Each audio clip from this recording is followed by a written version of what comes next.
E aí, pessoas, bom dia, boa tarde, boa noite, tudo tranquilo? Como é que está a vida? Tudo em paz? Tudo legal? Tudo na mais perfeita tranquilidade? Tá tudo legalzinho mesmo aí? Bacana mesmo? Onde você estiver aí nesse mundão de Deus? Tudo bacana? Tudo 100%? Beleza? Ó, pra quem não me conhece, eu sou o Paulo, do canal Paulo da Arma 1970. Mais uma vez aqui estamos com um vídeo hoje. Hoje eu quero trazer alguma coisa diferente, né? Hoje eu quero trazer um vlog. Quero trazer uma leitura, né, de 11 contos. Hoje eu vou fazer algo diferente, vou fazer uma leitura de 11 contos, tá? Espero que vocês gostem exatamente desse livro aqui, ó. Fins Hotel, do James Joyce, tá? É a primeira vez que eu vou fazer uma leitura de um livro inteiro, tá bom? Do primeiro ao último, é a primeira vez.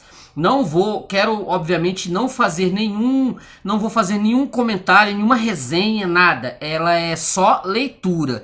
Você que está aqui até agora, você está me vendo falando, você está me ouvindo, me vendo, você vai ter esse privilégio, e eu também vou ter esse privilégio, a gente vai estar junto de poder fazer esse material rodar, beleza? Ó, então curta o vídeo, antes de qualquer coisa, curta o vídeo, se inscreva no canal Paulo da Arma 1970, beleza? Se inscreva no canal Paulo da Arma 1970, se inscreve, curte e comenta o que você achou, beleza? Hoje é um negócio bem diferentão aí, bem diferente do que eu costumo fazer aqui ocasionalmente. Eu gosto de fazer leituras de contos, mas geralmente contos curtos. Hoje eu quero fazer a leitura do livro inteiro, beleza, gente? Até lá, até já já, hein? Valeu!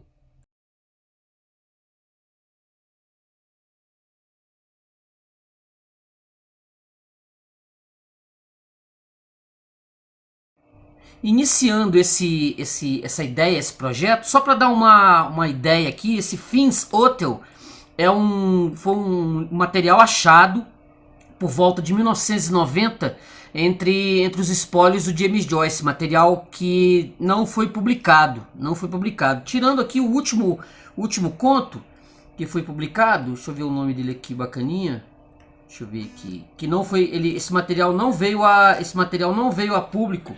Ele não veio, é o Giacomo Joyce. Só esse material de 1968 veio a público, esse Giacomo Joyce. Esse Fins Hotel são 10 contos que nunca vieram a público. E esse material, muito bem explicado pelo meu amigo Matheus, do canal Biblioteca de Babel. Quem quiser saber, quem quiser entender bem de Joyce, tem que pesquisar, tem que olhar lá no canal do Matheus, que é o Biblioteca de Babel, um canal muito bom, e ele é joyciano, então ele tá com ele tem tudo para explicar para quem quiser tudo sobre Joyce, etc. Então eu convido as pessoas que gostam de James Joyce a dar uma olhada lá no canal do Matheus, que é o Biblioteca de Babel.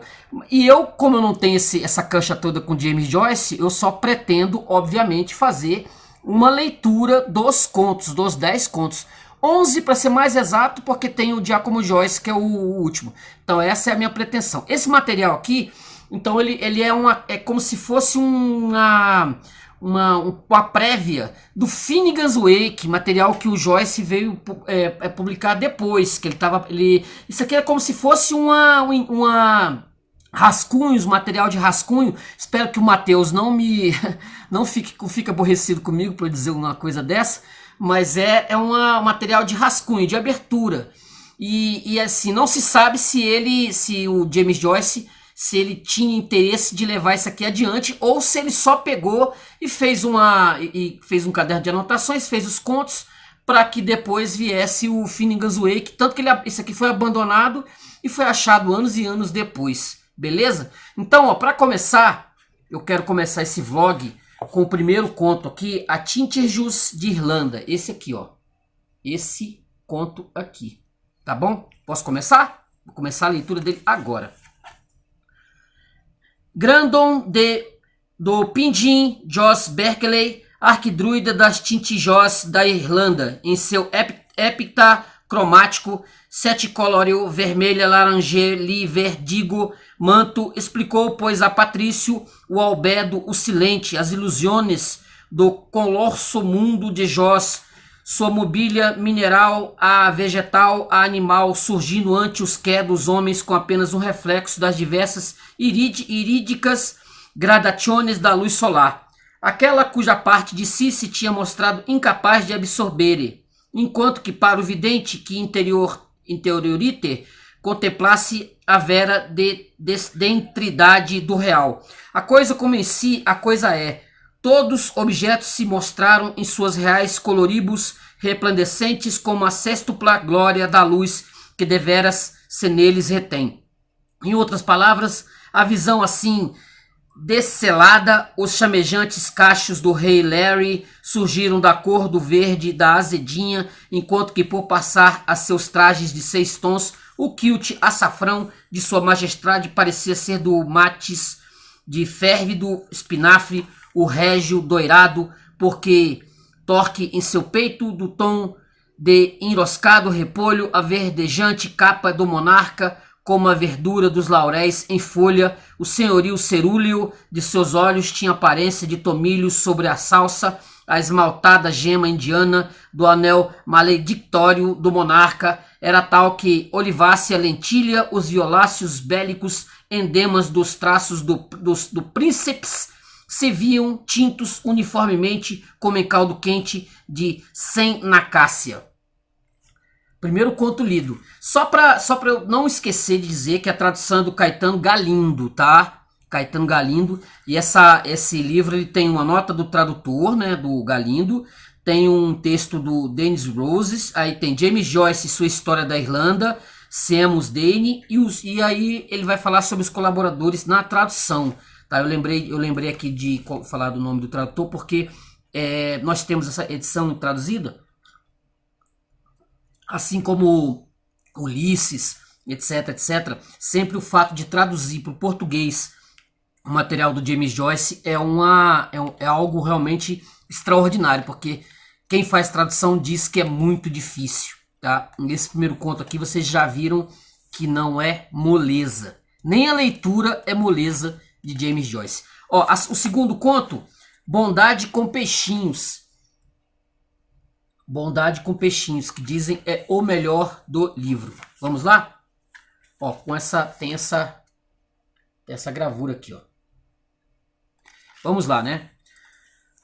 Logo após chegar a nado nesse vale de lágrimas, o estrangeirinho do Kivni se deliciava brinquejando com a esponja toda a noite da banheira. Já menino, inebriado pelo zelo da santa religião que lhe fora instilado no colo da avó, a velha senhora Jones ficou cada vez mais pio e abstraído como quando sabe Deus quando, ejaculando uma indulgência de 40 dias e 10 quarentenas, sentou no prato de caldo de cordeiro. Ele simplesmente não tinha tempo para moças ou coisas e sempre dizia à caríssima mãe e às caras irmãs como o quanto a caríssima mãe e as caras irmãs lhe bastavam e pronto. Dele mas se nos diz que aos 6 anos de idade escreveu uma redação premiada sobre a bondade para com peixinhos de água doce. Esse é o conto Bondade com Peixinhos. O terceiro, esse aqui, Uma História de um Tonel. Esse é o terceiro conto do Fins Hotel, do James Joyce. Vamos lá. Ó, com essa gravura aqui, ó. Tem essa gravura. Kevin nato na ilha de Irlanda, Oceano Irlandês. Tendo em privilégio recebido o altar portátil mais banheira, vai ao Lough, Glendalough, Entre Rios, onde Pio vive Kevin solitário numa ínsula do lago, em cuja ilha, ponto por 5 cursos d'água, perimetrado a lagoa, onde repousa a ilhota, sobre a qual constrói Sacro Kevin uma cabana colmeia, cujo piso sacrérrimo escava Kevin a fundura de um pé. Isso feito, vai à margem do lago venerável Kevin e repetidas vezes enche d'água a banheira, que repetidas vezes verte venerabilíssimo Kevin no cavo da cabana, assim fazendo poça. Feito isso, beato Kevin semi-enche uma vez a banheira d'água banheira, que então beatíssimo Kevin acomoda no centro da poça. Depois disso, cinta santo Kevin a batina nas pudentas e senta beato São Kevin em tonelado banho de assento circunféreo, onde Dr. Solitários medita com ardor, onde o sacramento do batismo ou a regeneração do homem pela água. Esse foi o conto terceiro. Conto 4. Seus encantos dela. Do Fins Hotel. O livro perdido de James Joyce. Conto 4. Ó a gravura. Essa é a gravura. Por pena que tinha ela até às vezes pena do maldito do diabo em pessoa lá jogando paciência dos demônios depois de um almoço ao bafo quente e se abanando com as chinelas de amianto na despensa mais fresca do inferno. Por caridade que tinha ela um dia, quando era frio de espirrar, encontrou uma mendiga no parque e sem troco que tivesse consigo, foi detrás de uma amoreira, despiu-se da anágua de folhinha que doou a mendiga, que instantaneamente desapareceu, sendo ela de fato Santa Daipina, que montou de propósito tal mostra de pobreza, junto com a anágua. Em outra ocasião, houve uma pestilência causada por certo dragão que disse que havia de, para sempre, continuar, a não ser que ela tirasse toda aquela roupa domingueira e caminhasse pela Irlanda, dando a mão esquerda ao mar. Então ela foi, mas fez-se pintar de verde em todo o corpo até onde permitisse a mãe natura. E quando ouviram eles os gemidos da Cid, dizendo que se fora a fraqueza da morte caiu sobre eles e baixaram a todas persianas de Irlanda. O dragão, naquele mesmo momento, caiu no si de tais limpas ideias e se converteu e entrou para um convento. Ela conseguiu fazer duas coisas ao mesmo tempo. Conseguia picar e ler a corte de Harry Coverdale, só por vezes era que se via estudando alguma coisa, como quando, sabe Deus, quando entrou no prato de sopa. E Benesses, Benta, a bela face, sacudira coquetéis sérios para pistoleiros, revolvistas para belantes e municiosos de cada baronato de Irlanda.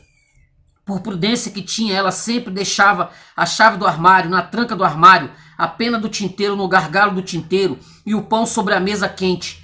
Nunca se perderam e nunca uma mentira sua foi desmascarada. Tinha nada de simplória. Por saber que tinha de George, conhecia que a Itália era um coturno, que a Índia era um presunto rosado e a França uma coxa retalhada. E sabia fazer o mapa da Nova Zelândia, Ilha Norte e Ilha Sul sozinha. Por saber que tinha de Zol, conhecia o cordeiro, ovelha nova. Por enquanto que tinha, sabia gerir no palco suas pernas em meias nuas, sobre a saia mais remota possível, nas diversas posições que de certinha tinha a Nancy, de escadinha e ervilha verde, Estela Cometa, ama-me mais, brinda-me rara, cama de amores e faz-me de amor. Por saúde que tinha só ela na casa, pegou sarampo quando bebê de mamadeira. Por economia doméstica e tinha, limpava a chaminé ateando fogo ao Irish Times e mandando brasa viva cana acima. E lavava a parede apoiando a guarda-chuva, apoiando o guarda-chuva e as galochas de borracha, encharcado pinguelantes lá no canto. Meu Deus, que tinha embalo aquela lá, meu Deus, se tinha. Por piedade que tinha todo dia, Deus lhe mandava sobre a terra sua oraçãozinha única lá dela. Seu Pai Gloss, de 5 segundos do terçol noturno de orações que tinha, que assim saltava. Pano tá no cé, fica su nome, nós se vo reino, jossa vontade, saterrocê, pudia não daiô, dano sufem, se comandamo que nos tô fedido, não deixai cos batatão, vai nos mal, homem. Conto 5, O Grande Beijo, do livro Finnegan's Wake, o livro perdido de James Joyce. Conto 5, O Grande Beijo. Ó a ilustração. Essa é a ilustração do livro.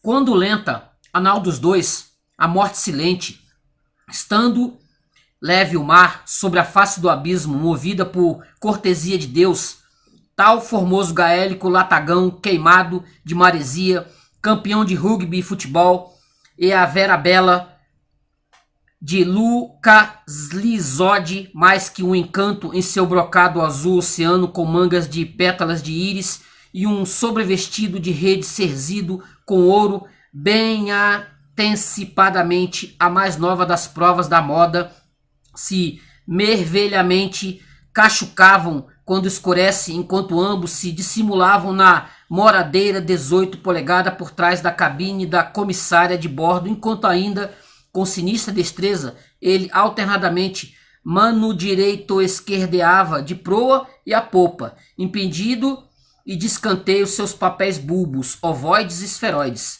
Ela, depois de uma tosse, murmurejantemente, então deu ordem firme que é pra já, se ele, por favor, não se incomodava com tanto, mas não muito, das 6 melhores citações nacionais de poesia que reflitam a situação, desde que estivesse 1 ou 2 degraus acima de A Noite é Bela e Brilha, A Lua na Janela e tudo isso. A pura verdade, sendo ela amante nata de natura em todos os seus sentidos e humores, à luz da lua de prata, ansiava por conchar-se antes da lua de mel, sorvendo ao mesmo tempo alentos longos do mais puro um ar do mar, sereno mar, e refestelando-se na imensa paisagem. Tal boca de mandíbulas votadas à pura beleza, de pronto lhes ilocucionou o favorito botão de flora da lira, tintinante em hexâmetro descassílabo iâmbico.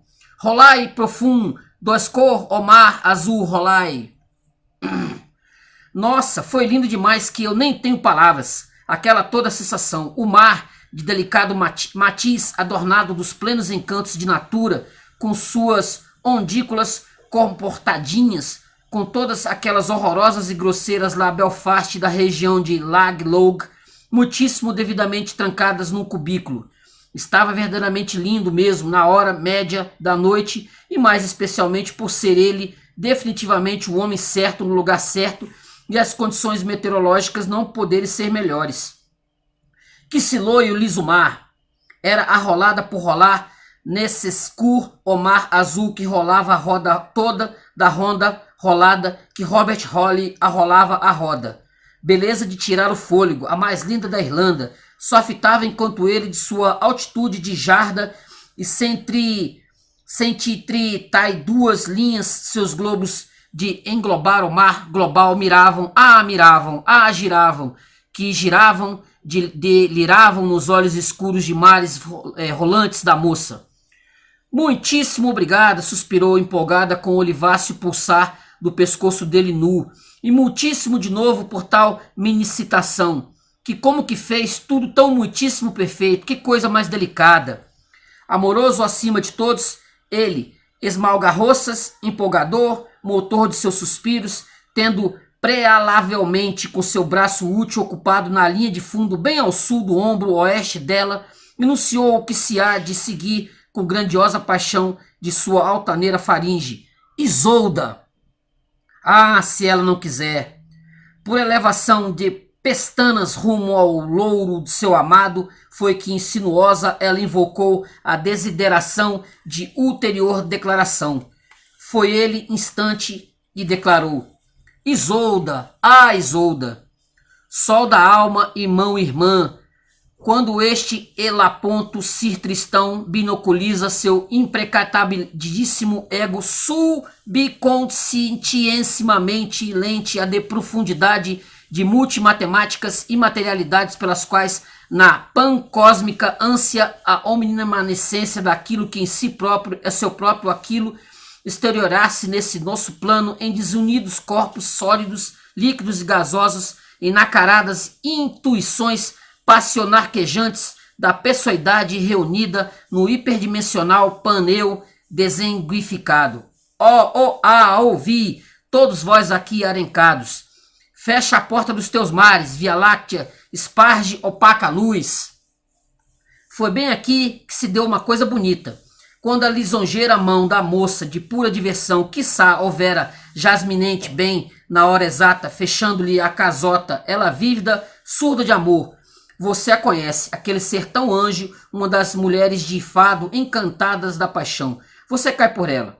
Você a acha linda de morrer. Com um estranho gritinho reuniu lábio lactantemente a dela e dele, então as deles. Desunidas bocas quando prelinguavam a dourada oportunidade de uma vida veloz, como porco encebado, o campeão de harmônica. Com só viril estocada língua, mandou o mensageiro avançado do amor direto para lá da dupla linha de centroavante e Búrnios, como artilheiros bem ali naquela fresta rumo à meta da garganta.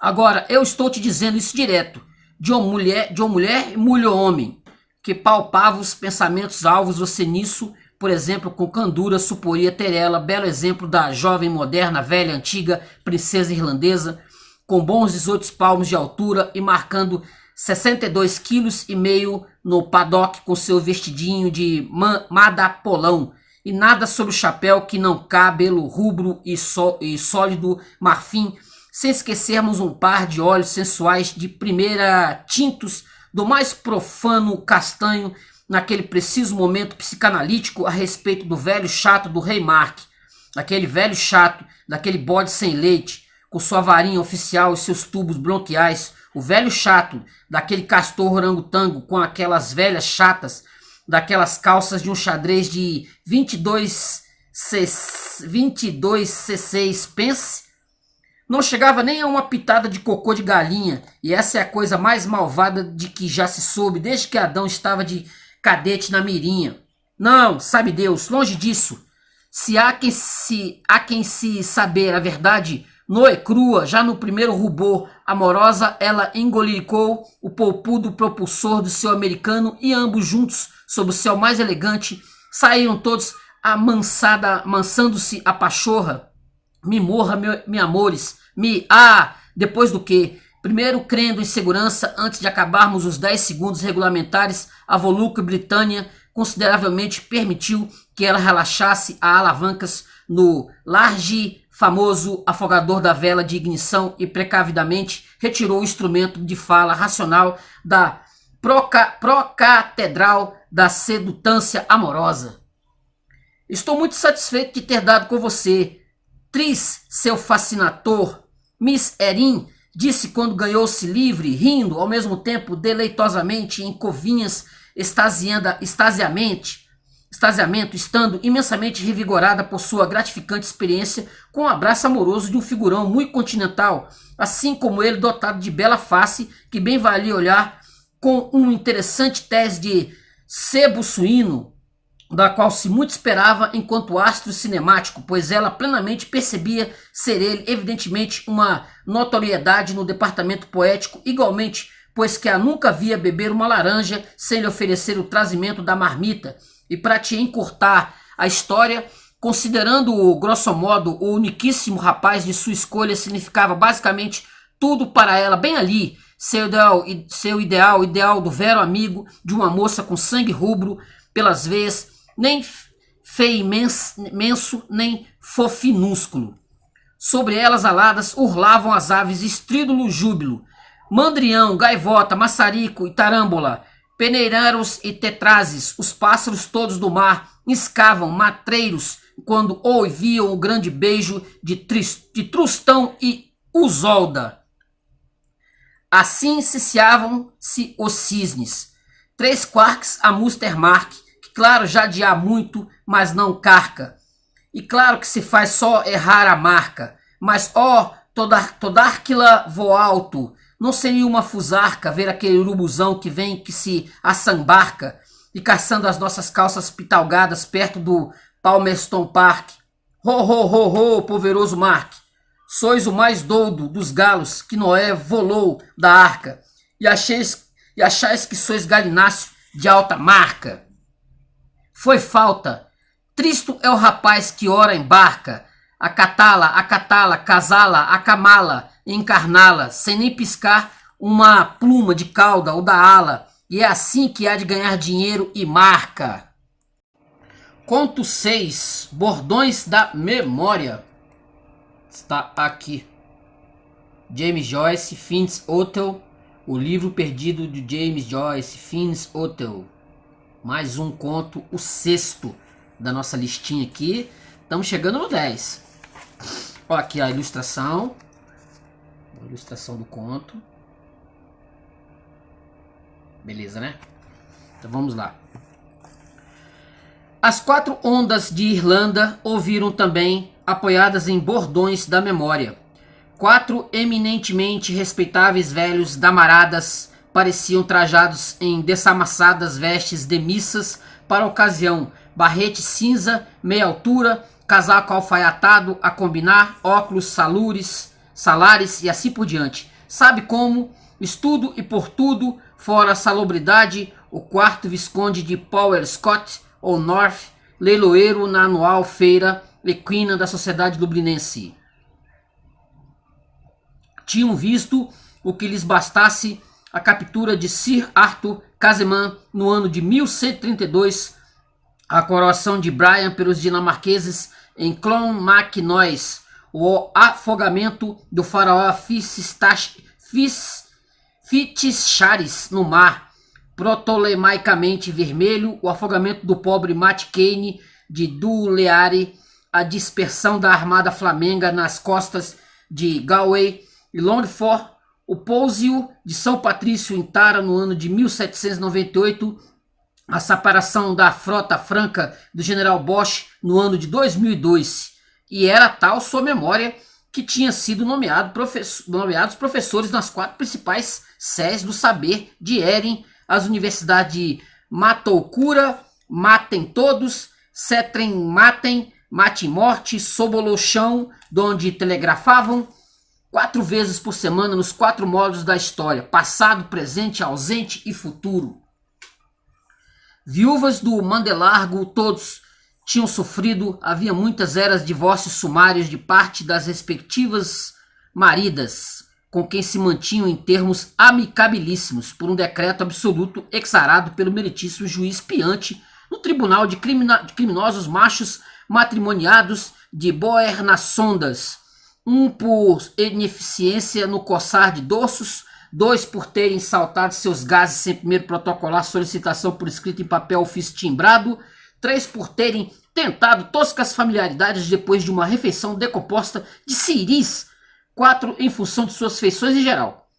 Apesar de ter isso sido tudo há tanto tempo, podiam ainda, puxando pela memória e contando acuradamente os 4 botões liláceos das braguilhas lá das cuelcas, recordar o nome das 4 lindas irmãs Samoroivas que estavam no momento percorrendo os Estados Unidos da África. Mas de pronto fizeram-se urgicamente atraídos pela rosa imortal da beleza do Uteromen.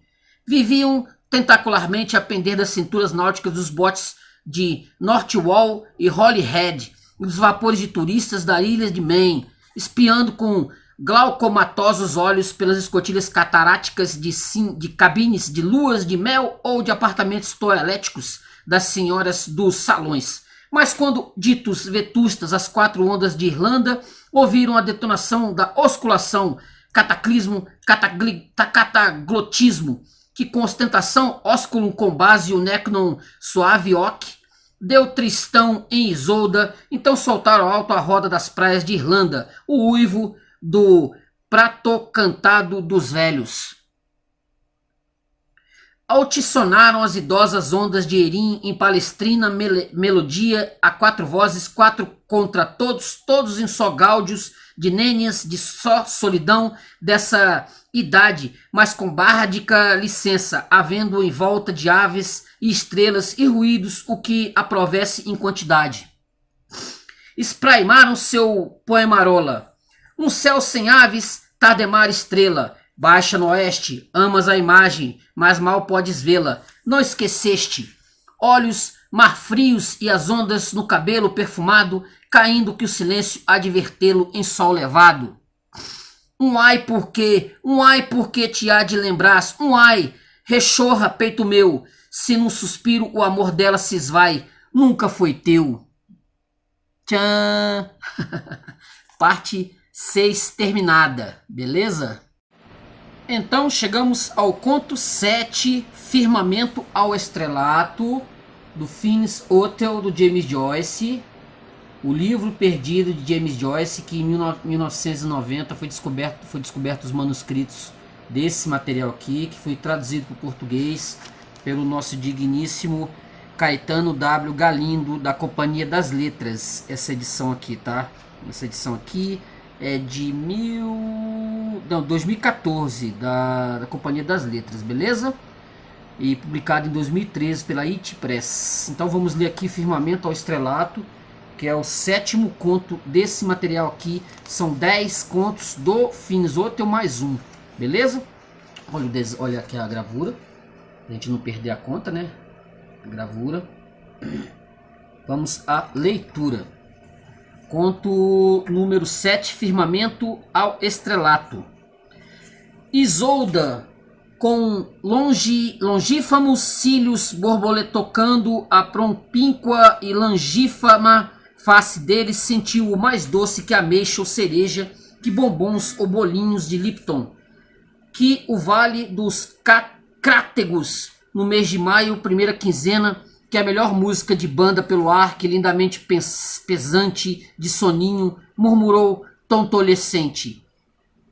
Meu precioso, desde que nos despedimos, parece-me ter estado continuamente em companhia tua, mesmo quando fecho os olhos à noite. Fico vendo-te continuamente, ouvindo-te, te encontro em lugares diversos, tanto que começo a já pensar se minha mão não se vai do corpo enquanto durmo e te procuro, e mais ainda te encontra, ou quiçá seja apenas fantasia. Diz, Daniel, meu precioso amor. Ele, seu pracinha dos alvos cabelos, herói de partidas às dezenas, portador da bola ao ataque, osculador de centenas, defensor de milhares de zagas, ejaculador às jarradas, em voos alto, fungou com sua voz nasal caindo em estranhas e ineficazes voadoras assim, na língua da diplomacia. Mas, pourquoi es tu, André de ma fille, Henriette, je groya mon amé de je morte. Ela ergueu a cabeça, olhos sumamente satisfeitos, pois, ora mais que bem ela como que entendera dessa sua nonchalaça que era de ele escravo amor por toda a vida, que era ela a certa, ela, e não aquela escabelada fosca daquela carapinha de piche de Kate Agnes Halloran.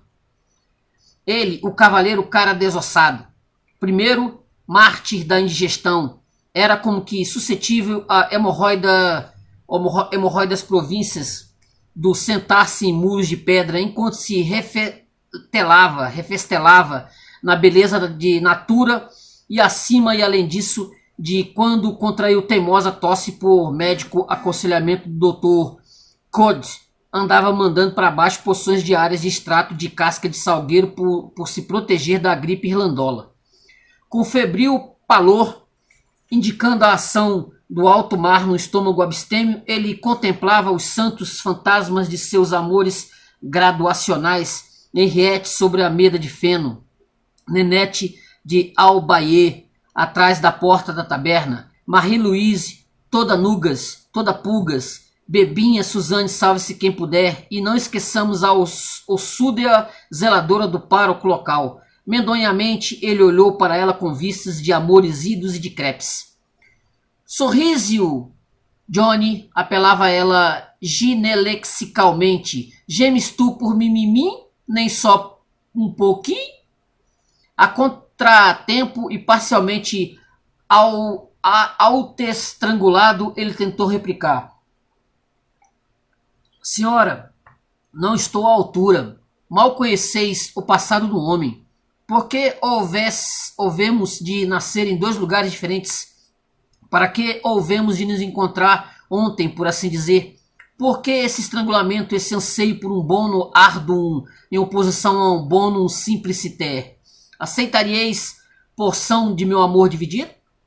Posai, pois pela morte em compor e por conta de minha bem-amada eu mudo anseio. Ah, engula a soluçância. Vamos, meu bom amor, não há de assim falar a audaz felina impaciente, respondeu depois de paciente espera que durou a droga toda do jantar de lombinho queimado e ignóbeis batatas com todo mundo falando da vaca fria ao doce só de lombos e papas puradas e da bunda do porco ao repolho do dia de ontem e eles dizendo que aquilo não era um nadinha diante da carne de boi fervido e lagarto da cozida feira anterior antes ainda e da carne de panela com nabiça arroxeada e da couve-flor igualmente ignóbil sem um nadinha de apetite quando uma simples garrafa de cerveja e uma torta de groselha já lhe teriam bastado.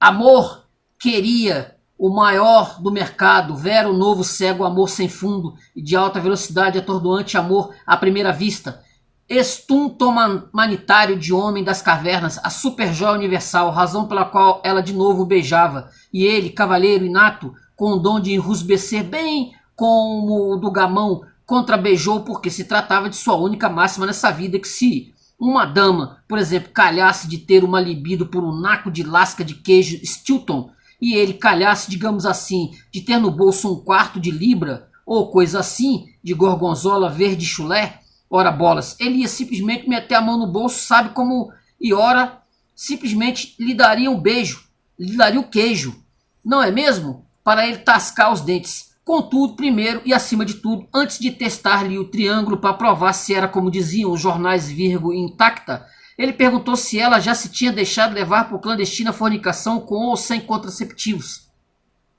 Não, nem, nunca nesse mundo de meu Deus, mais cândida que a neve virgem sua quase tia jurou, enquanto se adesivava aquele seu grande ombro esquerdo.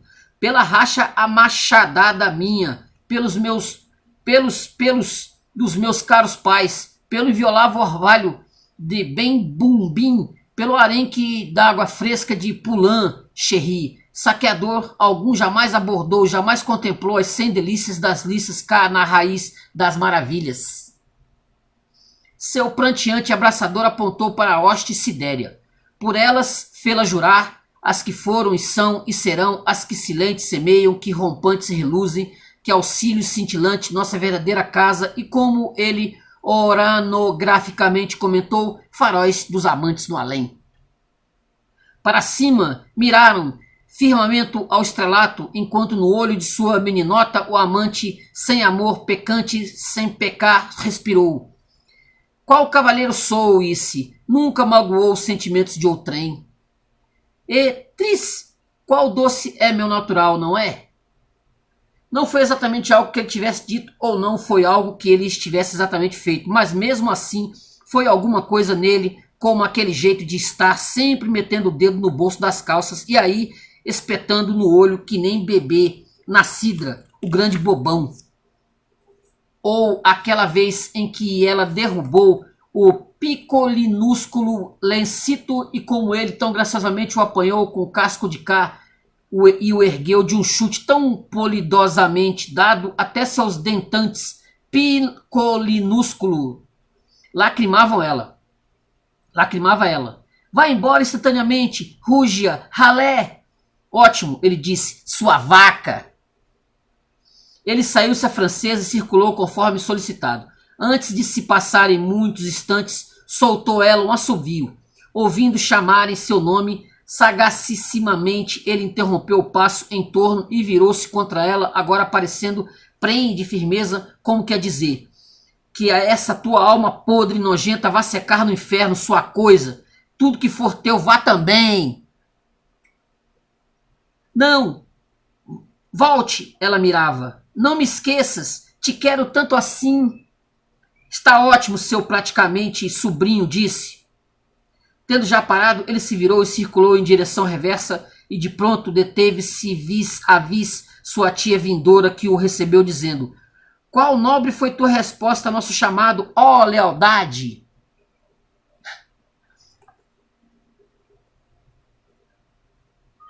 Vamos agora ao conto 8, A Casa dos 100 Cascos. A Casa dos 100 Cascos. É o conto 8 do Finis Otel, O Livro Perdido de James Joyce, da Companhia das Letras. O Livro Perdido de James Joyce, Finis Otel, que é uma espécie de preâmbulo do Finnegan's Wake.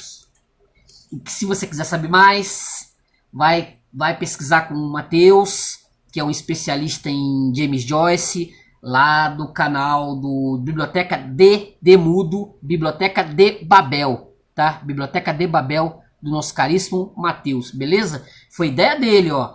Ele fez uma análise do livro, e aí eu fui procurar o livro, achei, e tô fazendo aqui a leitura dos contos. Quem faz a análise é o Matheus, beleza? Então vamos lá. Conto 8, A Casa dos 100 Cascos. Olha a ilustração. Ilustração do conto. Aí. Vamos lá. Conto 8.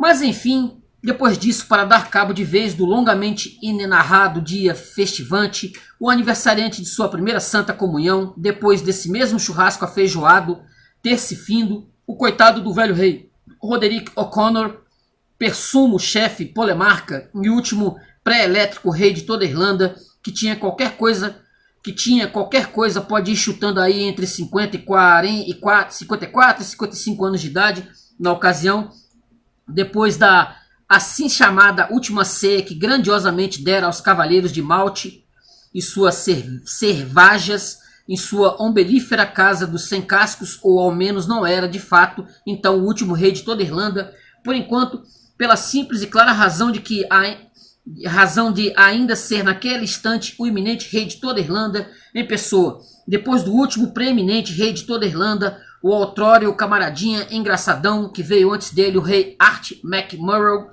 Kavanagh, das peneiras de couro, hora de partes não sabidas, guarde Deus sua alma generosa, que pôs uma ave caçada a socapa no pote de papa do pobre antes de se recolher ao seu palhaço, com puzes de eczemas até que a sorte nos prepare, e não é que acabou morrendo mesmo assim no ano em que faltou açúcar, e até ele ficou com 3 vaquinhas que lhe eram carne e bebida, e cachorro e roupa lavada. É bom porque nós temos que lembrar, mesmo assim, espera só eu te contar o que foi que ele fez, o coitadinho do velho Roderick O'Connor Rex, auspicioso monarca impermeável de toda a Irlanda, quando se viu sozinho da Silva em seu grandioso monturo histórico, depois de todos saído de vez como podiam, montados a pé em fila estendiana, a uma árvore de distância da trilha mais longa a sair, pela estrada estranha russa, os desimportantes patalônios, com os bolorentos firborgues, e os tronchos dos Tuata, de Danã, e todo o resto dos poucabostas e outros cachaçorrateiros surbanitas, a quem não dava um mero régio cuspe de sua boca ostensível. Bom, o que pensam vocês que ele fez, senhores? Mas de facto, ele simplesmente foi de quatrante pelo leite derramado de vinho e rolhas carranchudas que lhe davam pelos joelhos a roda de sua própria, mais que régia mesa ronda dos arroubos dos velhotes, como seu velho chapéu elástico de Roderick Randon, assim meio de fianco, o corpo que te era de dar pena, como anda esse mundo, coitadinho dele, o coração de um Middlester, e supereminente senhor de todos eles, afogado que estava de desgraça negra, como uma esponja fora d'água, cantando bem sozinho em meio às lágrimas sarapantadas pelos mais monárquicos arrotos. Tenho tantofra, banho, atabalho a fazeres, fazalho a trazer. Bem, o que foi que ele me foi fazer, sua exuberantíssima majestade, o rei Roderick O'Connor, senão Arri Cacilda, finalizar rebaixando a garganta lanosa com a maravilhosa sede meia-noitica que tinha que ardir em vontades, e pode crer que ele claro, que chupou que nem troiano, em certos casos particulares, com assistência da venerável língua, quaisquer relíquias de Uca Braba, 1000 pidões deixadas pelos pigros preguiçosos nos diferentes fundos dos vários diferentes utensílios beberantes replenificados, abandonados por eles no recinto, quando partiam os honoráveis rumo ao lares, como fossem pouco importantes, se fosse Guinness engarrafada no Chateau ou cerveja da fábrica Fênix, ou fosse John Jameson and Sons ou Robbie Coca-Cola, ou, a bem dessa verdade, a famosa birra dublinense de O'Connell, que ele morria de vontade de querer de garantia, de diversas diferentes quantidades e qualidades, chegando no todo a, devo dizer, consideravelmente mais que boa parte de uma canequinha ou de um odre de imperial medida seca e líquida. Finalizando, mais um... aqui, espera aí. Vem aqui. Finalizando, mais um... aqui, ó. Dá um E. James Joyce. Aqui, ó. Mais um. Vamos ler mais um conto. Vamos ler mais um. Aqui, vai lá. Vamos aqui. O conto 9. Homem comum. Eita. Senta aqui, ó. Senta aqui. Homem comum, enfim. Aqui, ó. Homem comum, enfim. Do Finis Hotel, o livro perdido de James Joyce, mais um da Companhia das Letras. Homem comum, enfim. A gravura do conto 9. Finis Hotel, de James Joyce. Estou fazendo a leitura dos contos do livro, dos 10 contos do livro, beleza? Vamos lá. No que concerne a gênese do agnome de Harold ou Humphrey Coxon, e descartando-se de uma vez por todas as teorias de fontes mais antigas que o ligavam a ancestrais pivotais, tais que os Glue, os Grave e os Elricker de Sidan em Hundred of Maynooth, ou proclamavam descendente de viking que tinham fundado ou colonizado Herrick ou Eric. A versão mais bem autenticada diz que foi assim, ó. Ali ficamos sabendo como foi que, com o repolhante Cincinnato, o grande jardineiro de tempos de outrora, estava fazendo horário de verão numa tarde de sabá do paraíso pré-queda, seguindo seu arado atrás de raízes decisas no jardim de fundo de sua hostelaria marinha, quando anunciou o corredor que a realeza lhe aprovera deter-se lá na estrada em que se lançara a caça a Calposa.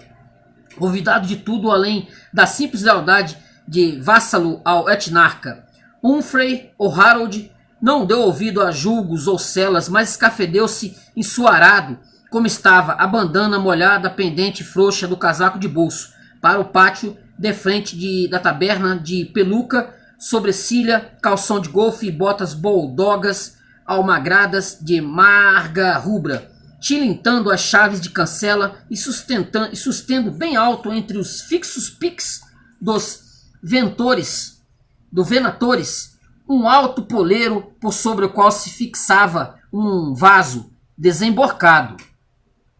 A sua majestade, que era ou fingia ser imperceptivelmente de vista longa desde a mais tenra infância, estava querendo inquirir o que houvera causado que se escavasse a estrada tanto assim, pedindo alternativamente que se lhe o dissera se acaso não eram paternoster e silver doctors, iscas mais na moda para armadilhas de lagostas. O franco honesto Aaron F. Harold respondeu em tons seguros, muito similarmente com destemido sem. Na samagesta que eu só tarra pegando sas porra tas tesourinha que chamam Irick.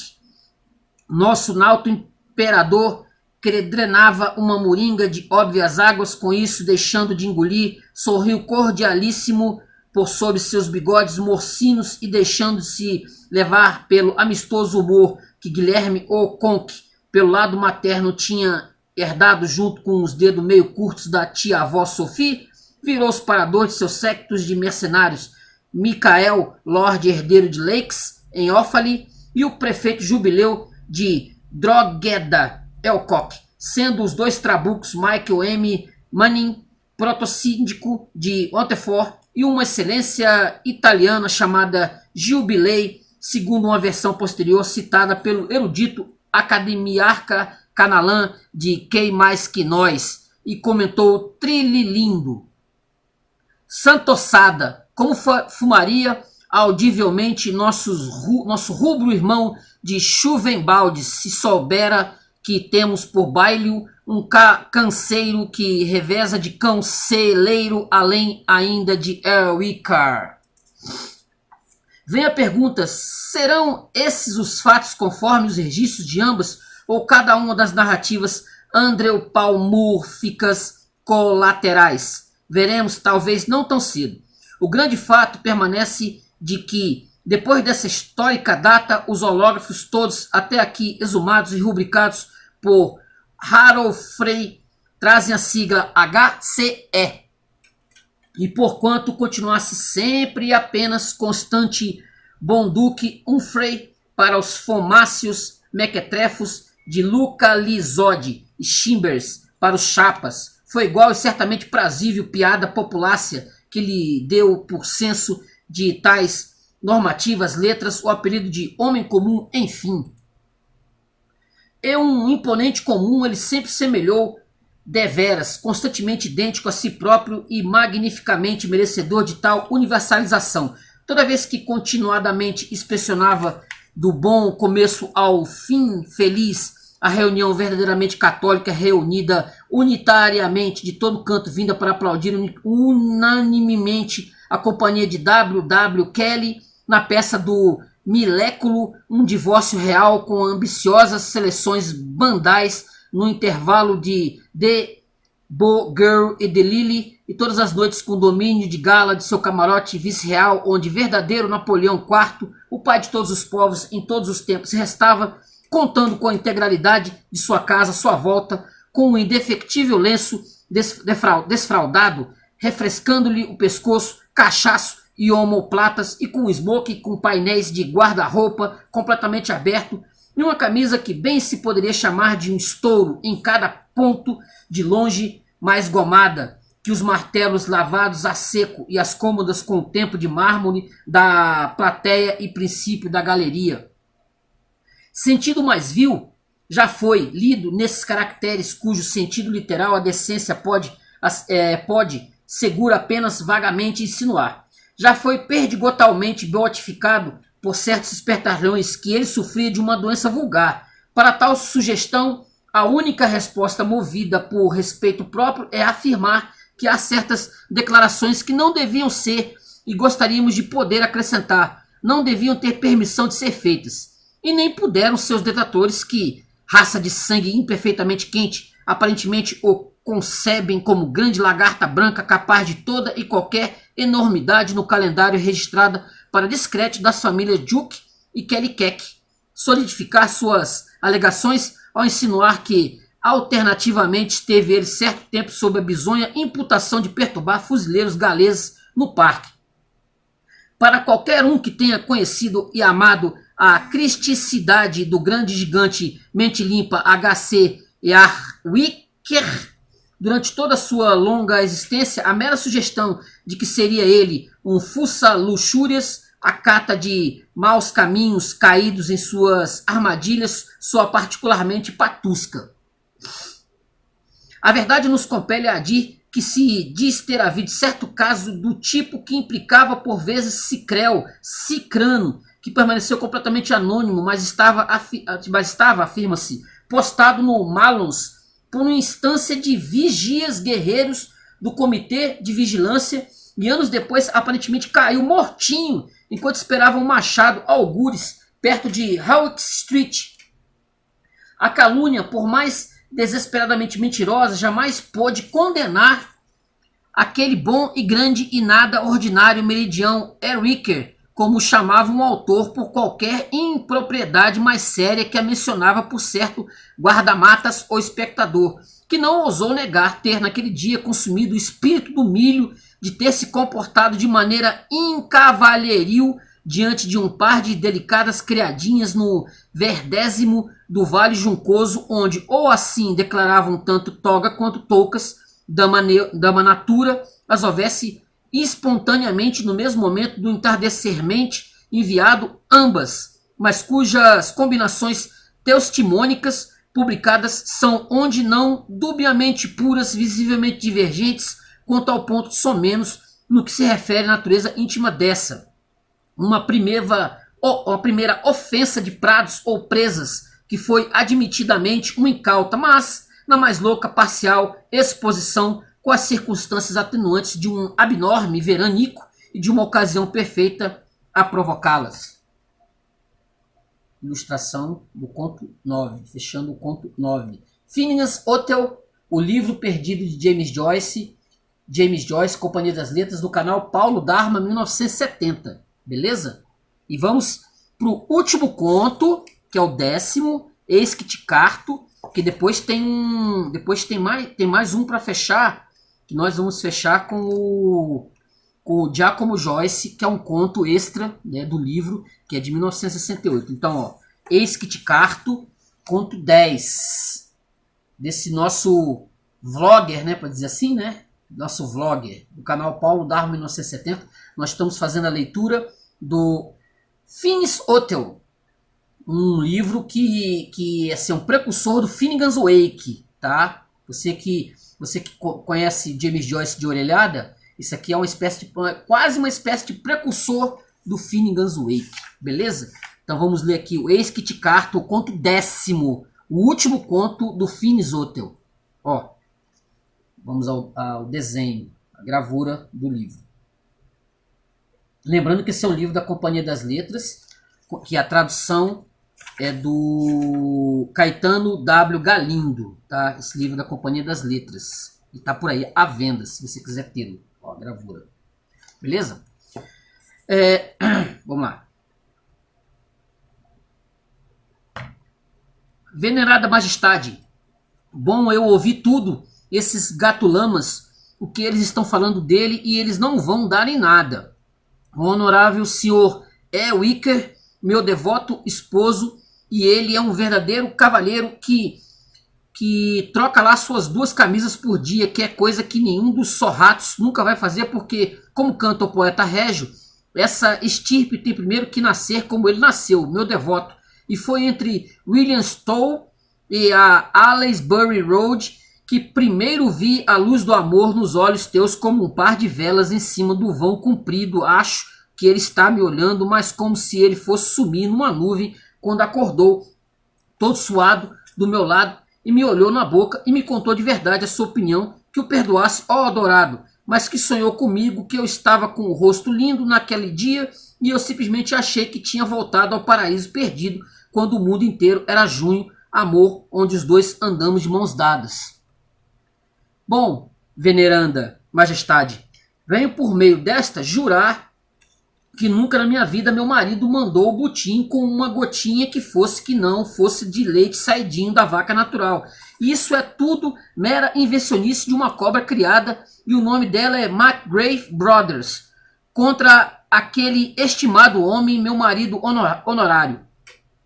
Se eu fosse contar a vossa venerada tudo o que aquele falpórria me cochichou, será que não foi nessa época, ano passado, que nem eu falei para a senhorita Pet, para a acomodação dele, o McGrath Brothers? Eu estou dizendo que o toucinho dele não é de se ver, quem dirá a manteiga, o que é estritamente proibido pelos 10 mandamentos. Não putarás falso testemunho contra a mulher do próximo. Ahá! O McGrath está marcado de mentira mais que sarda, mas eu li a fuça dele direitinho. Quando eu penso que aquele verme teve a vergonha de sugerir sobre o meu estimado e respeitado esposo, será que dá para peidoar uma coisa dessa? Nunca! Que o Senhor Deus possa peidoar as ofensas do McGrath Brothers contra o honorável Sr. E. Wicker.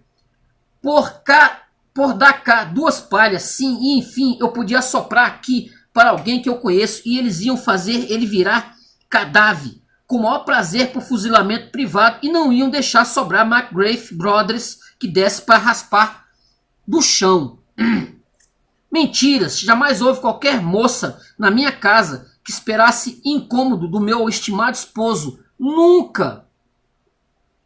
Aquele par de prostitutas que cometeram o distúrbio todo, nenhuma delas era virtuosa, de acordo com a supracitada declaração do médico responsável pelas duas lá da eclusa, enquanto que eu hei de trazer para sua venerada inspeção o mesmo honorável Ericker, possuidor desde criança um peito de primeiríssima, muito cabelado, com sobrancelhas ibidem, para que se possa poder ver o que eu mesmo tenho o privilégio de contemplar e de acordo com o mesmo supracitado, afetuosíssimo, depois da companhia das vendedoras.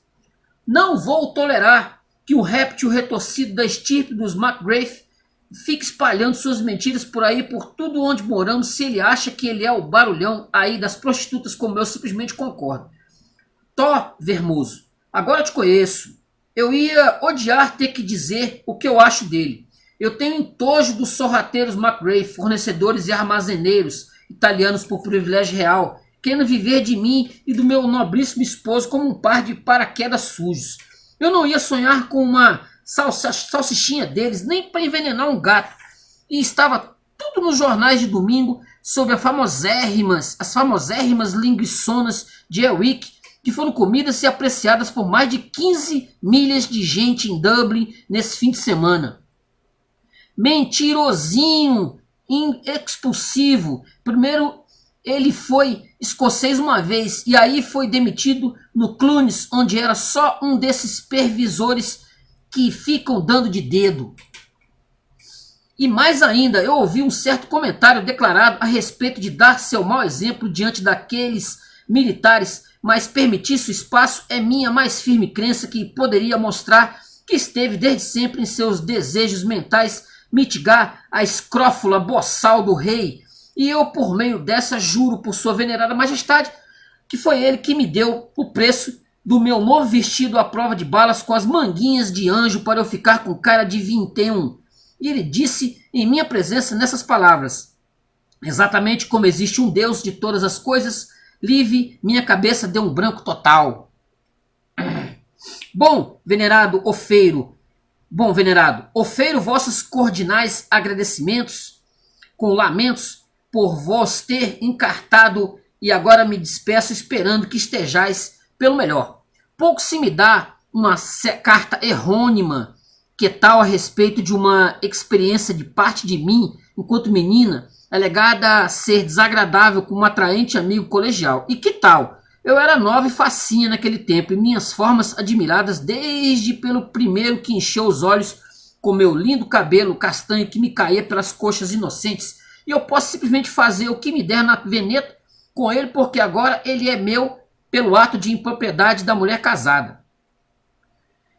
Nem se preocupe agora com o padre Michael, que o Senhor Deus o recompense, mas troque uma palavrinha comigo.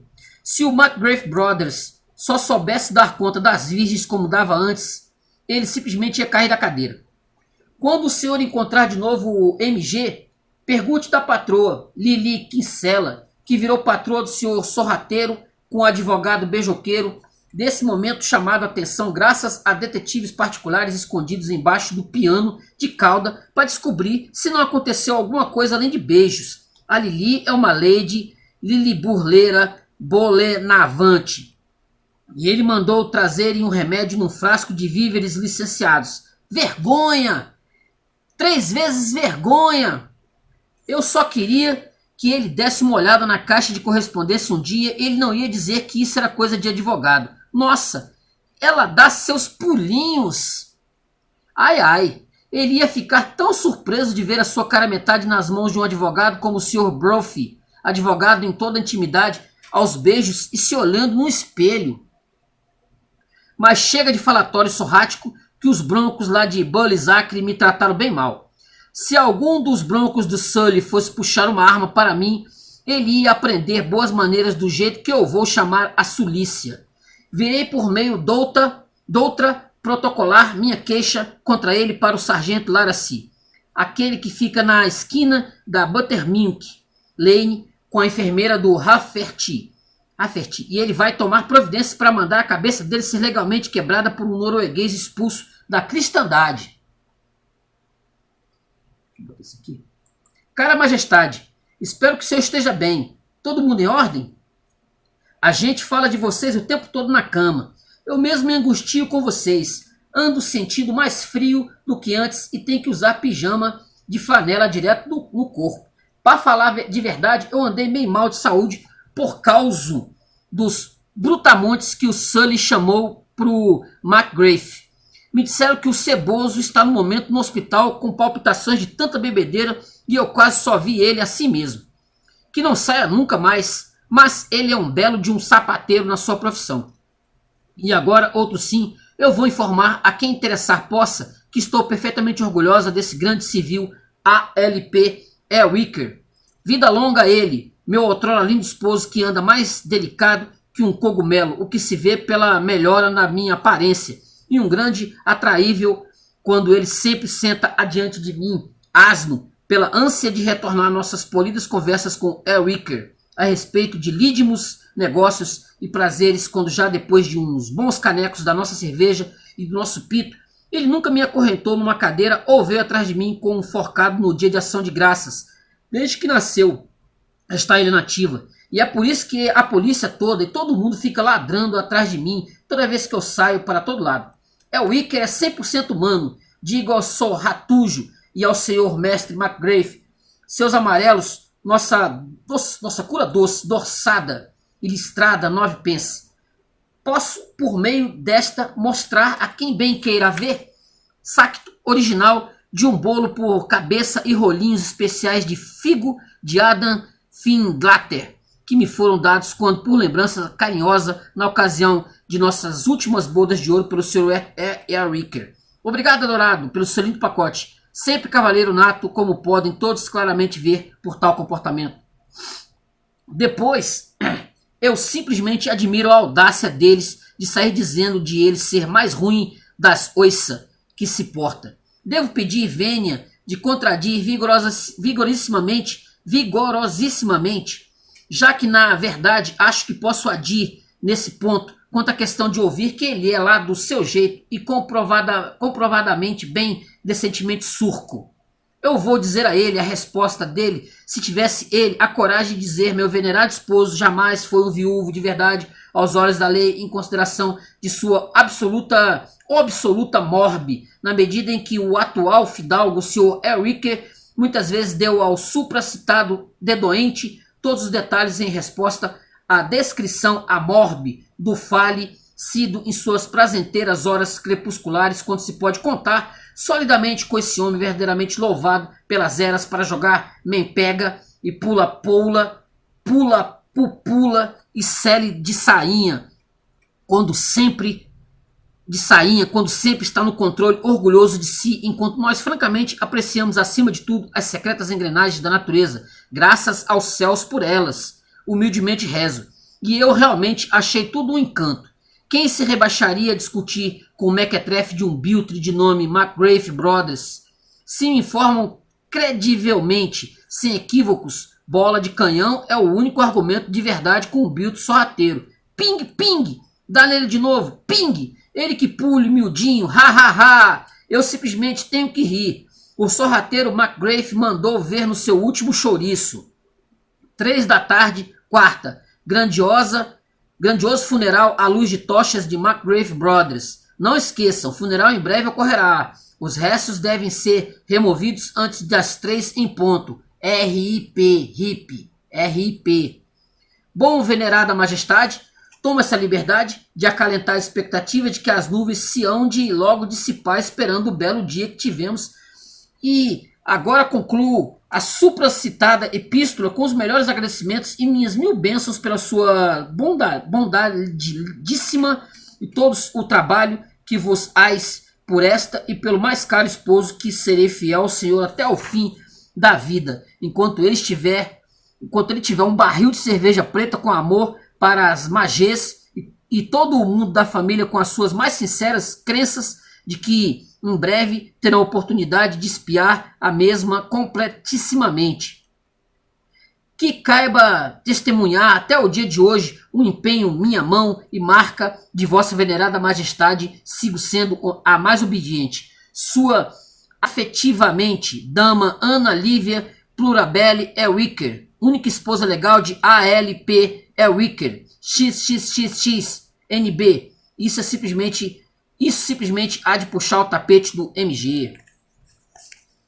Gravura do conto 10. E assim nós fechamos a parte, né? A parte do Fins Hotel. Ó, fiz a leitura dos 10 contos do Fins Hotel. Agora vamos ler, para finalizar, o Giacomo Joyce, que é o conto do anexo aqui do livro. Lembrando que aqui só foi a leitura dos contos, tá? Mas no canal do Matheus, poeta, grande poeta, no canal do Matheus, o Biblioteca de Babel, Biblioteca de Babel, Demudo, tem uma análise do livro, sobre o livro, e também tem uma resenha só sobre esse conto aqui, tá, gente? Só sobre esse conto. Você pode procurar lá no canal do Matheus, amigo meu, que tem a análise do conto. Você vai ver a análise do conto lá, beleza? Então, ó, esse é o conto Giacomo Joyce. Esse é um anexo do material aqui do livro, tá bom? Ele é um anexo do livro, beleza? Esse conto é de 1968. Repetindo, lá no canal do Matheus tem a resenha sobre os contos, a resenha geral sobre os contos e sobre esse conto aqui, tá? Giacomo Joyce. Beleza? Então vamos à leitura desse conto aqui, para fechar esse vlog. Beleza? Essa leitura dos contos do James Joyce. Vamos lá. Quem? Rosto pálido, cercado de pesadas peles cheirosas. Ela se move tímida e nervosa. Usa o monóculo de haste. Sim, sílaba breve, riso breve, um breve bater de cílios. Teia caligráfica traçada longa e fina com calmos desdém e resignação. Uma jovem de estirpe. Lanço-me em onda fácil de cálida fala. Swedenborg, o pseudo Areopaginta, Miguel de Molinos, Joaquim Abas. A onda se esvai. A colega dela que recontorce o canal contorcido ronrona em desossado italiano vienense. Tchê cultura! As pálpebras longas batem, sobem. Uma agulha férvida fura e freme na íris aveludada. Saltos altos soam cavos nos ecos da escada de pedra. Arde inverno no castelo, patibulares cotas de malha, rudes areandelas férreas sobre as curvas da recurva escadaria do torreão. Saltos que soam e batem, ruído alto e cavo. Há alguém lá embaixo que gostaria de falar com a senhorita. Ela nunca soa o nariz. Uma forma de linguagem, o menor pela maior. Arredondada e amadurada, arredondada pelo torno consanguíneo e amadurada no viveiro da seclusão de sua raça. Um arrazoal perto de Vercelli, sobre a névoa cremosa estival. As asas do chão desabadas dão sombras a seu sorriso falso. Sombras que lhe raiam o rosto, que falso sorri, fustigado pela quente luz cremosa. Sombras gris de leitélio coalhado sobre a mandíbula, raias de amarelo gema de ovo sobre o senho umedecido, rançosos humores amarelos espreitando dentro da polpa amolecida dos olhos. Uma flor, por ela dada à minha filha, dádiva frágil, frágil quem dá, frágil menina de veias azuis. Pádua, bem além mar, a muda Idade Média, noite, escuridão da história que dormem na Piazzella della Erbe sob a lua. Dorme a cidade. Sob os arcos nas ruas escuras, perto do rio, os olhos das putas espiam atrás de fornicadores. Cinque servite per cinque franci. Uma escura onda de sentidos que se repete, se repete, se repete. No escuro me falha os olhos, no escuro me falha os olhos, o amor. E se repete, chega, escuro amor, anseios escuros, chega, escuridão. Crepúsculos, passando pela piazza, gris cai a tarde sobre vastas pastagens de um verde-gris que silente se despe em crepúsculo e orvalho. Ela segue a mãe com desajeitada graciosidade, a égua que conduz sua potrinha, crepúsculo gris da delicada forma, as ancas, parcas bem talhadas ao cordato pescoço tendinoso e maleável, a bela ossatura de crânio, tarde, paz, crepúsculo do encanto. Olá, palafreneiro, ô de lá! Papai e as meninas deslizam morro abaixo, montados em um tobogã, o grão turco e seu harém, apertados em capas e casacos, botas atadas em hábeis laçadas, cruzadas sobre a língua que a carne acalenta, a saia curta, tesa pelas pontas redondas dos joelhos, relance branco, um floco de neve. E se ela volta a viajar, que eu possa ver. Saio correndo da tabacaria e grito seu nome. Ela vira e se detém para ouvir minhas palavras embaralhadas de aulas e horas e aulas e horas. E lentamente se coram as pálidas faces com brasas de luzes opala. Nunca, nada, nugas, não tem mais. Meu padre!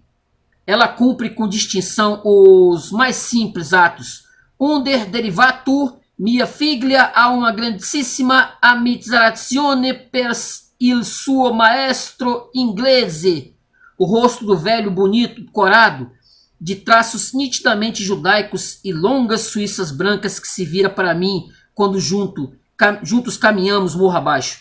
Ah, dito à perfeição, cortesia, benevolência, curiosidade, confiança, suspeita, naturalidade, o desamparo da velhice, confiança, franqueza, urbanidade, sinceridade, advertência, patos, compaixão, mistura perfeita, Inácio de Loyola, vem correndo me ajudar.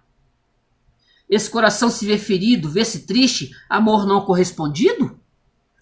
Longos lábios lascivos me encaram, moluscos de sangue escuro, névoas móveis no morro, quando levanto os olhos da noite e da lama, névoas que pendem das árvores úmidas, uma luz lá na sala mais alta. Ela se veste para ir ver a peça. Há fantasmas no espelho, velas, velas. Uma criatura delicada. À meia-noite, depois da música, subindo todavia Saint-Michel, foram ditas baixo essas palavras. Vai com calma, Jamesy. Por acaso você nunca andou pelas ruas noturnas de Dublin, soluçando um outro nome? Cadáveres judeus jazem à minha volta, apodrecendo no mofo do seu campo santo. Eis a tumba da sua gente, pedra negra, silêncio sem esperança. Meis céu, o bexiguento foi quem me trouxe. Ele está atrás daquelas árvores, parado de cabeça coberta diante do túmulo da esposa suicida, imaginando como a mulher que dormia em seu leito foi chegar a tal fim. A tumba da gente dela e dela, pedra negra, silêncio sem esperança, e tudo está pronto. Não morra! Ela ergue os braços no esforço de prender na nuca um vestido de negros véus. Não consegue. Não consegue. Recua em minha direção calada. Ergo os braços para ajudar. Os dela caem. Seguro as bordas macias das teias do vestido e quando as puxo para prendê-las, vejo pela abertura do véu negro seu corpo esguio, envolto numa combinação laranja, que escapa das fitas de atracação naqueles ombros e cai lenta. Esguio o corpo liso e nu que cintila de escamas argênteas. Escapa lenta pelas nádegas delgadas de lisa prata polida e pelo sulco, uma baça sombra argêntea. Dedos frios e calmos imóveis, um toque. Pequeno alento tolo, inerme e ralo, mas curve-se e ouça, uma vez, uma andorinha sobre as rodas do Juggernaut, que trêmulo estremece a terra. Por favor, Mr. God, Big Mr. God, adeus mundo imenso, aber das ist ein Schwarneren. Grande laço em seus sapatinhos de bronze, esporas de uma ave mimada. A dama segue a passo presto, ar puro na estrada alta, Trieste acorda crua luz do sol sobre o monte de tetos de telhas castanhas, textudiformes, pleitores de insetos prostrados que guardam a libertação nacional.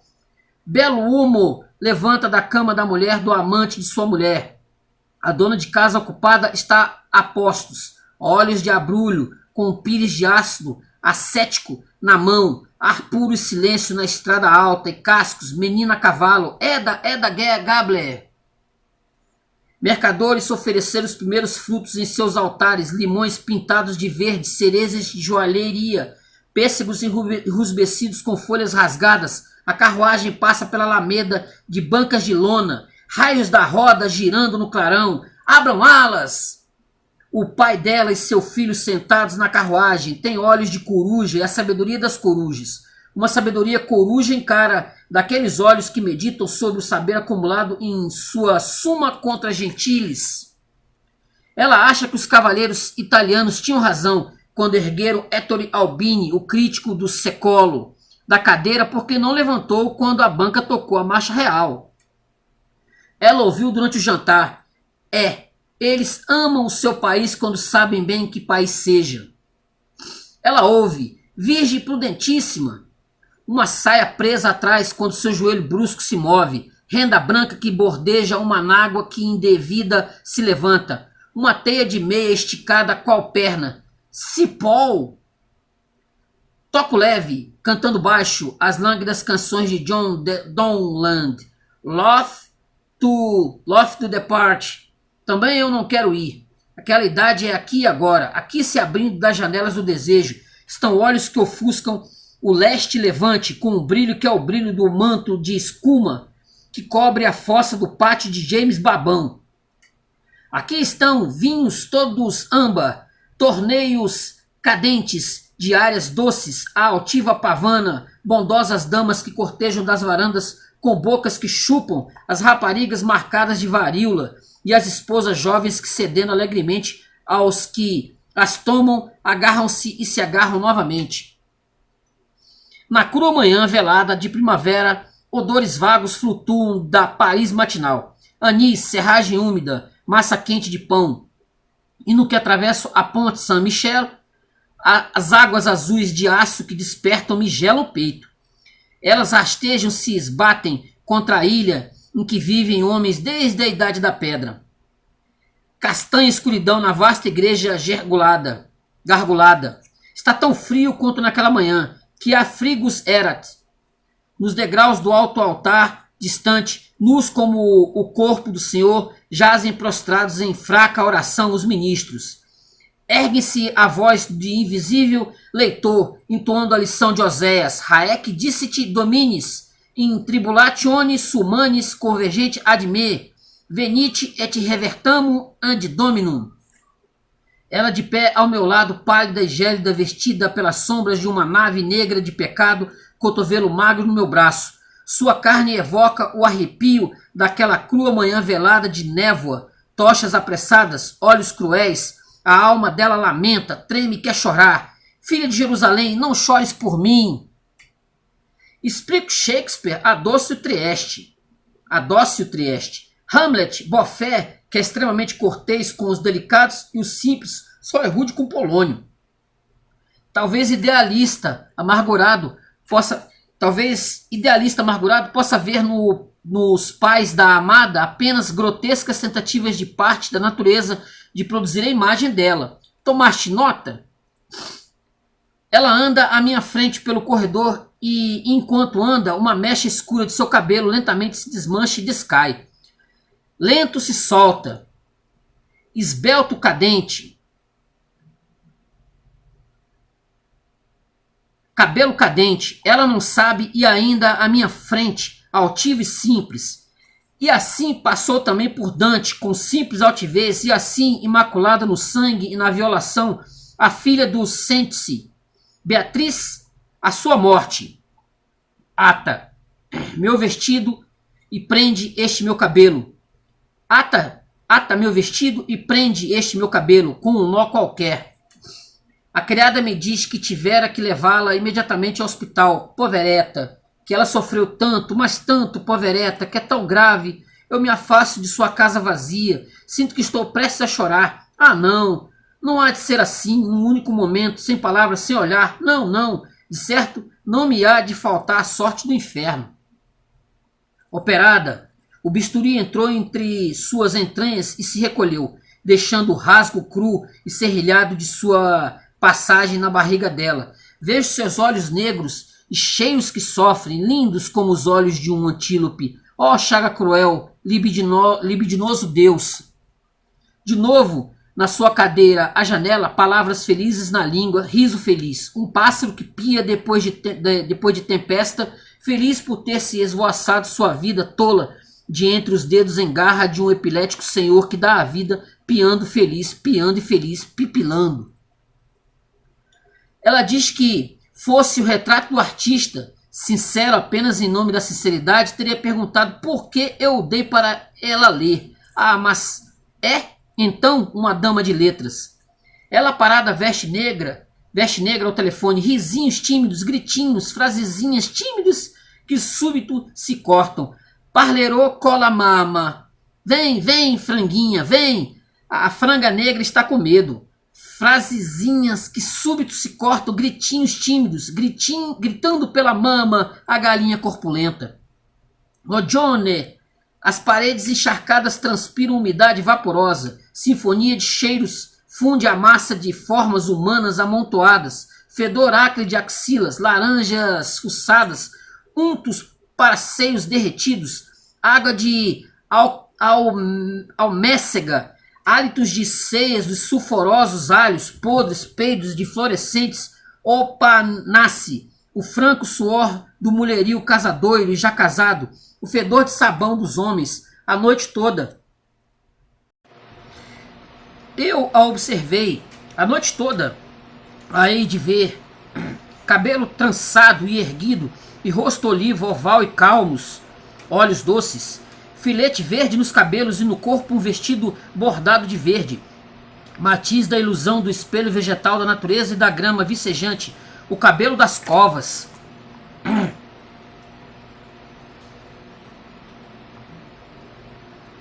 Minhas palavras em sua mente, frias pedras polidas que afundam num charco. Aqueles frios dedos tranquilos tocaram as páginas feias e belas em que minha vergonha há de ser eterna. Brilhar, tranquilos e frios e puros os dedos, será que jamais erraram? O corpo dela não cheira, flor sem odor.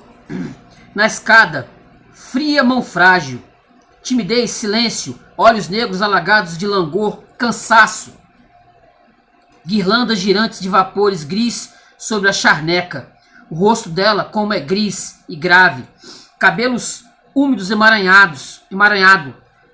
Seus lábios pressionam leve, seu alento suspirante penetra, beijada. Minha voz morrendo nos ecos de suas palavras. Morre como a voz cansada de sabedoria do Eterno que clama por Abraão. Pelas colinas que ecoam. Ela se recosta na parede, travesseiro.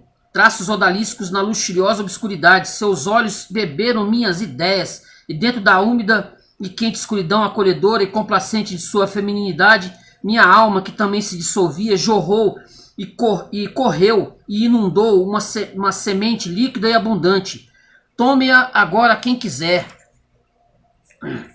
No que saio da casa de Riley, dou com ela de repente, quando damos ambos esmolas a um mendigo cego. Ela responde meu cumprimento súbito, virando-se e desviando os olhos negros de basilisco. Ecco suo vedere a tosca e l'uomo quando si lo vede. Agradeço-lhe a palavra, Messé Bruneto. Estendem sob meus pés tapetes para o filho do homem. Espero minha passagem. Ela parada à sombra amarela do saguão, capa xadrez que escuda do frio seus ombros afundados. E no que me detenho espantado e olho em torno, me saúda hibernal e passa a escada acima, dardejando-me por um instante com seus viscosos olhos que de soslaio me lançam seu veneno de alcaçuz. Macia capa verde ervilha amarrotada, a cortina o salão. Estreita sala parisiense. A cabeleireira aqui se estendia ainda há pouco. Beijei a meia dela e a barra da saia negro ferrugem empoeirada. É a outra. Ela, Gogart veio ontem para ser apresentado. Ulisses é o motivo, símbolo da consciência intelectual. A Irlanda, então. E o marido, andando pelo corredor de chinelinho ou jogando xadrez sozinho. Por que nos deixam aqui? A cabeleireira aqui se estendia ainda há pouco, apertando minha cabeça entre as bolas ossudas dos joelhos, símbolo intelectual da minha raça. Ouviu? A escuridão precipitou-se. Escuta. Não tenho certeza de que tais atividades mentais ou corpóreas possam ser consideradas doentias. Ela fala, uma voz fraca de além astro frios, voz de siso, diz, diz de novo, tornando-me sábio, essa voz eu nunca ouvi. Coleia rumo a mim pelo saguão amarrotado, não posso me mover nem falar. Chegada coleante de carne nascida nos astros, adultério da sabedoria, não, irei, vou, Jim, amor. Macios lábios chupantes me beijam a axila esquerda, um beijo coleante em miríades de veias árduo, desmonto como folhas em chama, de minha axila direita salta um dente chamejante, uma serpente entrelada me beijou, fria serpente da noite, estou perdido, Nora. Jean-Piet Selwyn, o bizarro nome do antigo músico holandês, faz toda a beleza parecer bizarra e distante. Ouço suas variações para clavicórdio sob uma área antiga. Juventude tem seu fim. Navego a neva de antigos sons, surge parco ponto de luz. A fala da alma vai se ouvir ou se fazer ouvir. Juventude tem seu fim. O fim está aqui. Jamais será. Você sabe muito bem. E aí? Escreva a respeito, diabo. Escreva. O que mais você sabe fazer? Por quê? Porque senão eu não vou poder te ver. Um deslizar, espaço, eras, folhagem de estrelas e um paraíso mitigante, minguante, imobilidade mais profunda a imobilidade, imobilidade da aniquilação e a voz dela. Nunca ronk sede barabam, despreparo, um apartamento vazio, torpe luz do dia, um longo piano negro, caixão da música, equilibrado na borda, um chapéu de mulher com flor vermelha e o guarda-chuva fraldado, os braços dela, elmo, goles e espada, cega em campo sable. Envoie, me ame, ame meu guarda-chuva. E assim, finalizando o Finis-Otel, o livro perdido de James Joyce, esse que eu li foi o conto Giacomo Joyce, esse conto que fecha aqui essa edição traduzida, não podemos esquecer, né, do tradutor do Caetano Galindo, dessa obra aqui, ó. Voltando a repetir, se você quer uma resenha desse material, tem no canal do meu amigo Matheus lá, para você dar uma olhada, que é o nosso querido Biblioteca de Babel. Essa altura do campeonato já estou para lá de Bagdá, depois da leitura completa, eu li o livro todo, completa desse Finis-Otel, beleza, gente? Então curta o vídeo, se inscreve no canal, você que chegou até aqui, se inscreve no canal e comenta, beleza? E compre o livro também, tá bom? Valeu, gente, até a próxima. Finalizando a leitura completa do Finis-Otel do James Joyce. Valeu, gente, até a próxima. Tchau, até o próximo vlogger, pode dizer assim. Valeu, tchau, até a próxima.